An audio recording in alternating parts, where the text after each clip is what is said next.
Welcome to M2 Host.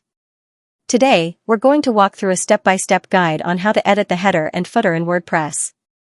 Whether you're customizing your website's look or adding new features, this tutorial will help you do it easily. Let's get started. First, let's talk about why editing your header and footer is important. These areas are the first and last things your visitors see, so customizing them helps create a professional and personalized website. To begin, log into your WordPress admin dashboard. You can do this by adding /wp-admin to your website URL. Next, let's look at how to edit your header. There are a few options depending on your theme and setup. Option 1, using the customizer. Go to Appearance Customize. This opens the WordPress customizer, where many themes provide header editing options.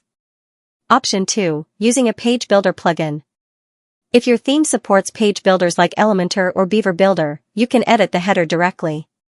For example, in Elementor, go to Templates Theme Builder Header. Option 3, editing theme files, advanced. For more advanced customization, you can edit your theme files. Be cautious, always use a child theme to prevent losing changes during updates. Now, let's move to editing the footer. Option 1, Customizer. Similar to the header, some themes offer footer options in the customizer. Option 2, using a page builder. With Elementor or similar tools, you can create a custom footer template. Option 3, using widgets. In many themes, the footer is widgetized.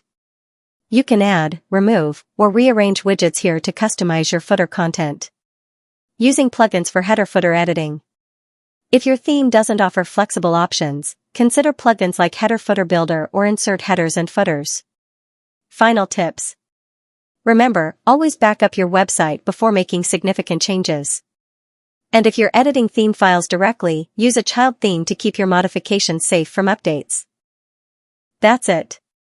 You now know how to edit your WordPress header and footer. If you found this video helpful, give it a thumbs up, subscribe for more tutorials, and leave your questions in the comments below. Thanks for watching, and happy customizing!